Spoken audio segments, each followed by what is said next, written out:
বাবু match একটা জিতছি মনে করো যে কলজার ভিতরে পানি নাই, পানি শুকাই গেছে, বাসার নিচে অ্যাম্বুলেন্স দাঁড় করা রেখছি, ফাইনালি 16 রানে ম্যাচটা জিতছি। তানজিম সাকিব যখন ক্যাচটা সারি দিছে আমি মনে করছি যে শেষ, আল্লাহ রে শেষ শেষ মনে পরের বলে বোল্ড, এবং ফাইনালি 16 রানে বাংলাদেশ ম্যাচটা জিতে গেছে। এত আহামরি খুশি হওয়ার কিছু নাই, এই ম্যাচটা জিতার কারণে আমরা সিরিজে এখনো বাঁচি আছি, কারণ নেক্সট সিরিজ 8 জুলাই, ঠিক আছে? ওই থার্ড ওডিআই যারা জিতবে তারাই এই ওডিআই সিরিজ জিতে যাবে। তানজিম সাকিব দুর্দান্ত করছো, মুস্তাফিজুর রহমান ভাইয়া তুমি আজকে একটু কিছুটা ডট বল খাওয়াই বা সিলেকশনালি যেমনি করে রান দেওয়া শুরু করছিল, ঠিক আছে? পেসাররা আজকে যথেষ্ট পরিমাণে আতঙ্কে রাখছিল আমাদেরকে। স্পিনারদের ভিতরে Tanvir Islam, you are super super super বাবুরে, তোমার আন্তর্জাতিক ক্যারিয়ারের দ্বিতীয় ম্যাচে তুমি ফাইবার পাই গেছো, এটা দুর্দান্ত। তোমার এই বোলিং যে কি পরিমাণ ইম্প্যাক্ট রাখছে, নইলে আজকে ম্যাচের খবর আসছিল। এক ল্যাংরাইয়া লিয়াঙ্গে যে লেভেলের ইনিংসটা খেলছে এবং তার ক্যাচ মিস করছে Jaker Ali as a keeper হিসেবে যতটা ডেডিকেটেড সে নিজের প্রেজেন্ট করায়, আসলে সে ততটা ডেডিকেটেড না, সরি টু সে। ব্যাটসম্যান হিসেবে জাকির আলী ইম্প্যাক্টফুল, সে কাজে দেয়, কিন্তু কিপার হিসেবে ক্যাচ মিস করছে কাকা, ইম্পর্টেন্ট ক্যাচ মিস করছে, যার কারণে ব্যাটসম্যানটা আজকে আমাদেরকে পুরো ইনিংস জুড়ে কি বিশাল একটা টেনশন। আর কিছুক্ষণ থাকলে তো সেঞ্চুরি করিয়া লাইতো, ম্যাচ তো জিতাইতে সেঞ্চুরি করে বই থাকতো।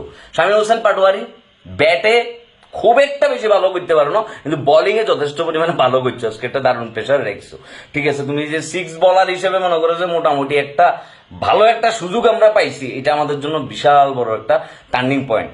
বাবুরে লাস্ট টাইমে আসি, প্রথমে রিভিউ একটা খাই দিল, ঠিক আছে? তানজিম সাকিব বলতেছে আমি শুনছি, এটা দেখ মেহেদী হাসানরা তো একটু উস্কাই দিলেই তো কি হেতে রিভিউ লই গেলা, রিভিউ হারিয়ে গেছে। তারপরের বারে মনে করে যে ক্যাচ উঠে গেছে, ক্যাচ দিল সারি, তারপরে মনে করে যে ডাইরেক্ট বল দিয়ে কোনো মতে ম্যাচ সেটাতে জিতাই একটা লেভেলে আনছি। শ্রীলঙ্কার আজকে যথেষ্ট পরিমাণে প্রেশার রাখছিল আমাদের স্পিনাররা, কিন্তু পেসাররা যখন আবার কামব্যাক করলো, শ্রীলঙ্কা কিন্তু 8 উইকেট যাওয়ার পরও যে দুর্দান্ত লেভেলের পার্টনারশিপ করছে, ওই পার্টনারশিপ যদি ব্রেক না হইতো আজকে মনে করো যে ম্যাচ জিতার কোনো সুযোগই ছিল না। যাই হোক, আমাদের ব্যাটসম্যানের দিক দিয়ে যদি বলো, পারভেজ হোসেন ইমন দুর্দান্ত ভালো একটা ইনিংস খেলছে, যার কারণে আমাদের রান খুবই ভালো, খুবই ভালো, শেষের দিক দিয়ে ভালো একটা জোগাড় করছে সে।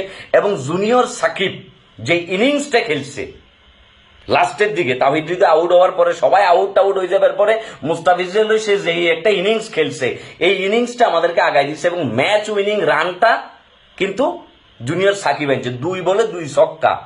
এটা ছিল ম্যাচের বিশাল বড়টা টার্নিং পয়েন্ট কাকা, নাইলে মনে হচ্ছে ম্যাচ তো আমরা ওখানে নাই হয়ে যাই। তাহিদ হৃদয় তার সাথে চিল্লাপাল্লা করছে যে কেন আউট হয়েছে, আসলে দোষটা তো তাহিদ হৃদয়েরই ছিল, এখন চাইলে তানজিম সাকিব তাকে স্যাক্রিফাইস করতে পারত, হ্যাঁ হেতারও কথা হয়েছে হ্যাঁ কিলা নিজেরাই স্যাক্রিফাইস করতাম, স্যাক্রিফাইস কেন করে নাই এটার জবাবও কিন্তু সে দিয়ে দিয়েছে। ব্যাটিং এ দুর্দান্ত লেভেলের ইনিংস খেলছে, আর বোলিং এ লাস্টে দুর্দান্ত বোলিং করি ফাইনালি ম্যাচটা দিতে আমরা সিরিজে সমতায় আনছি। সুতরাং এখন সেলিব্রেট করবার কোনো কিছু নাই, খুব টেনশনে আছি, যাই হোক একটা আতঙ্কে ছিলাম। ওয়েল ডান টিম, নেক্সট ম্যাচে নিজেদের নার্ভটা ধরে রাখিও ভাইয়া, এই ভুলগুলা করিও না। মিডল অর্ডারের অবস্থা খুব জঘন্য, লোয়ার অর্ডারে তানজিম সাকিবরা না থাকলে নাই, পেসার বল খাইতেছে না জাস্ট মাঠের ভিতরে।